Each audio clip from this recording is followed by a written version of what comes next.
7:43, sesión del Pleno de la Asamblea Nacional, importante el día de hoy porque hay 86 reformas al Código Orgánico Integral Penal que tienen que ser tramitadas en segundo y definitivo debate.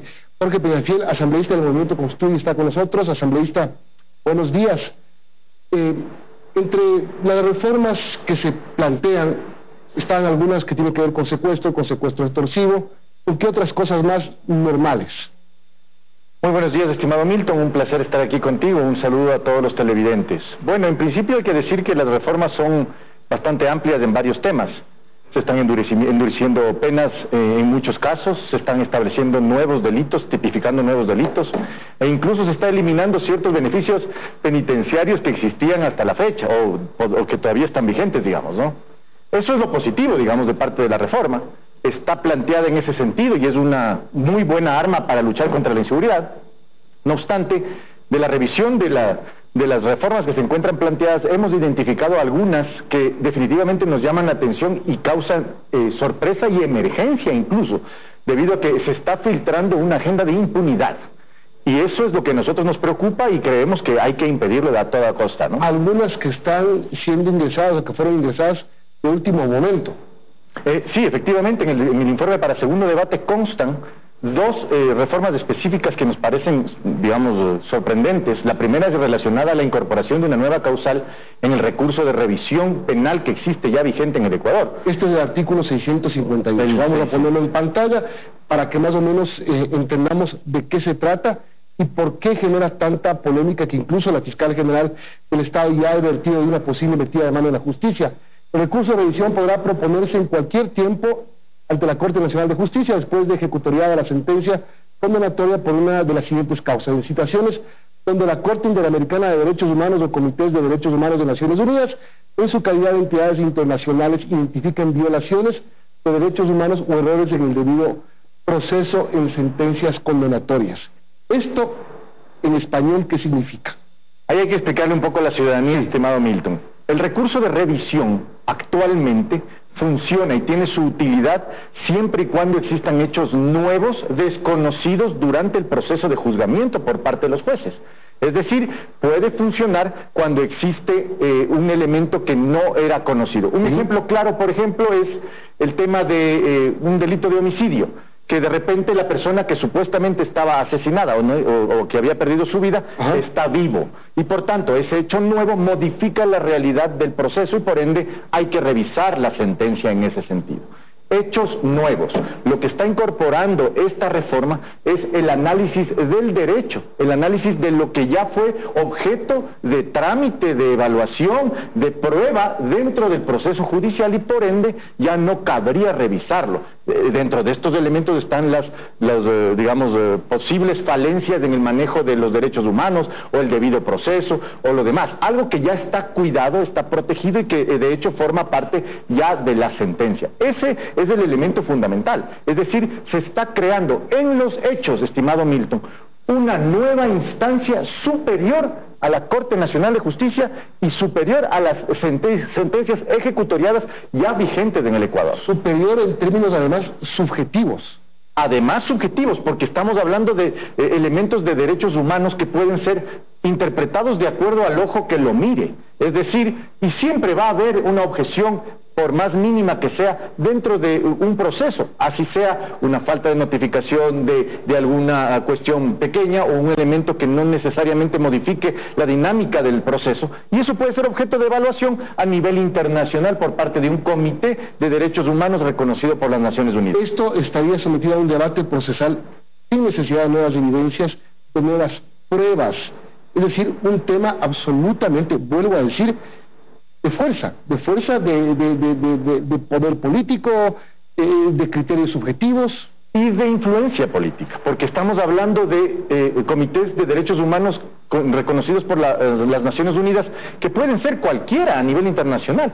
Entonces, de acuerdo a la ideología, de acuerdo a la cercanía política, podría darse que se obtenga un pronunciamiento de estos comités, con lo cual, abriendo este boquete, se puede permitir la revisión de las sentencias ejecutoriadas, dando al traste con esto con el principio de unidad jurisdiccional, dando al traste con el principio de jerarquía jurídica, incluso yendo en contra de del sistema jurídico ecuatoriano como está concebido en la actualidad. Es decir, esta reforma podría dar pie precisamente a que todos los delincuentes con sentencias ejecutoriadas vayan a buscar en los comités de derechos humanos en el extranjero cualquier salvedad o solución a su problema para dar de baja esta sentencia. ¿Por qué lo relacionan ustedes con Rafael Correa? Bueno, por los tiempos, las condiciones y quienes lo presentan, estimado amigo. ¿Quiénes lo presentaron? Lo presentó la Comisión de Justicia, que tiene mayoría correísta y liderada por Fernando Cedeño, que es miembro de la Revolución Ciudadana. A ver, y esto se pone en los últimos días para el informe final. Precisamente, está en el informe para segundo debate, no constando en el informe para primer debate, lo cual sorprende, porque evidentemente estamos ante el intento de tomarnos del pelo a los asambleístas para aprobar, sin darnos cuenta, una reforma que podría beneficiar a los sentenciados, a los delincuentes y quienes tienen sentencias ejecutoriadas. Sin darnos cuenta, está pasando con frecuencia en la Asamblea, porque el otro día nos quisieron meter ahí un aporte salarial en la ley del IVA. Y después nadie dijo, todos dijeron, yo no fui. Y ahora también otra vez, ¿quién se dio cuenta? Sorprende definitivamente, porque curiosa y paradójicamente en las comisiones más delicadas de la Asamblea Nacional, que son las dos económicas, la de justicia y la de fiscalización, no tiene presencia el Movimiento Construye, que efectivamente es quien alerta a la ciudadanía y pone en la opinión pública este tema y los otros temas que son también preocupantes.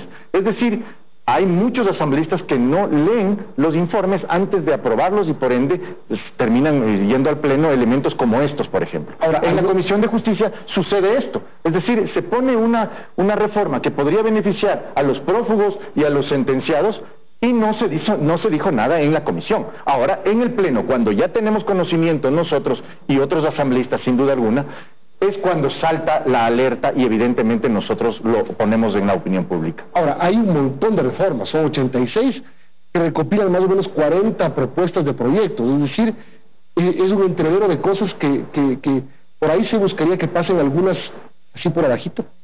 Bueno, de la revisión creemos que hay tres temas que son complicados. El tema precisamente del recurso de revisión que estamos analizándolo ahorita. El segundo tema es la reserva de la información respecto de las indagaciones previas, que también es un tema importante a mencionar. Ya vamos a mencionar eso. Ese es el tercero, ¿cuál es? Y el otro es la incorporación de la imprescriptibilidad de ciertos delitos que podrían causar también un revuelo a nivel internacional. A nivel nacional. ¿Por qué? El de la imprescriptibilidad.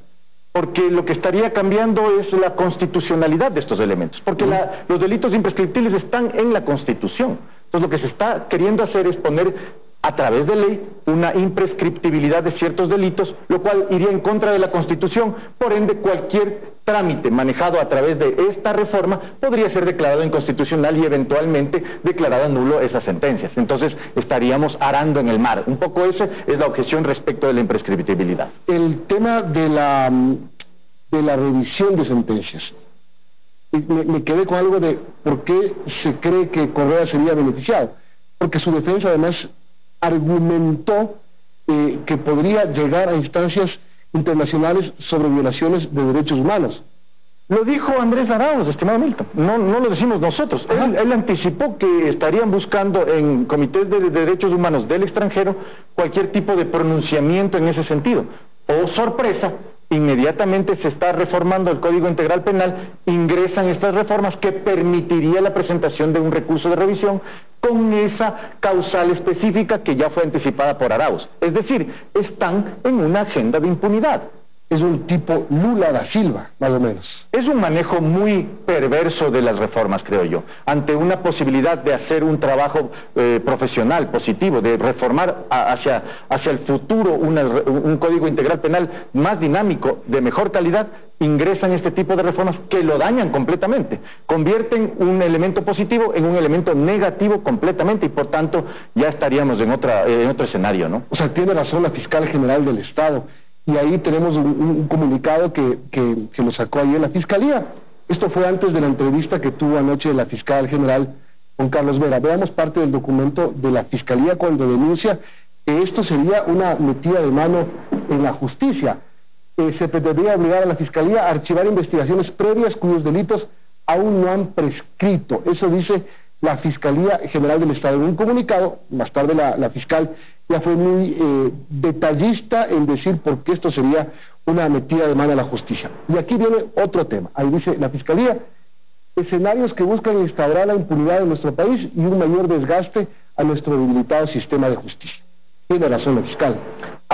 Absolutamente. Yo creo que la fiscal general tiene claro el panorama de la impunidad y por dónde quiere caminar. Estas reformas vienen precisamente a darle marco y sostén a esa agenda de impunidad, y lo dice la fiscal en este tema también, que es importante, que es la obligación de archivar las indagaciones previas que se encuentran todavía vigentes. Hay delitos que evidentemente no se pueden investigar en cuestión de meses, de 6 meses, de 8 meses, es imposible. Y darle un plazo perentorio para que estas investigaciones terminen en ese plazo es matarlas, es eliminarlas, es quererles sacar del escenario y de la competencia de la Fiscalía General del Estado. Algo que no podría ir de la mano con una agenda en contra de la inseguridad, en contra de la corrupción. Por tanto, eso es claro, nosotros lo hemos dicho y esperamos que los asambleístas reaccionen de una manera positiva. Ahora sí vamos a la reforma del artículo 584 del COIP, que habla de la investigación previa. Ya escuché a analistas, a constitucionalistas y a penalistas decir: esto es legalizar a los campaneros.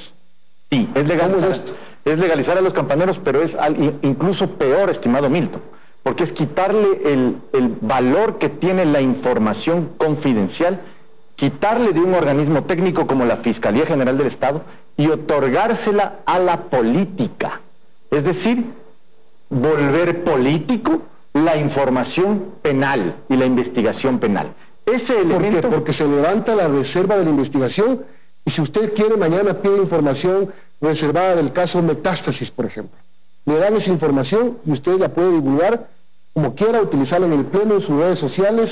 Esto es lo que se está planteando. Así es otorgarle una protección política a una información técnica, es decir, darle el poder de la información a un político y no a la Fiscal General del Estado. Es decir, quitarle el factor sorpresa que tiene la Fiscalía General del Estado para llevar a cabo sus investigaciones, poder, digamos, hacer allanamientos, buscar a los delincuentes, cazar o incluso hacer el comiso penal. Es decir, hay muchos elementos que nos hacen pensar que lo que quieren efectivamente es legalizar el ser campanero. ¿Y quién presentó esta reforma?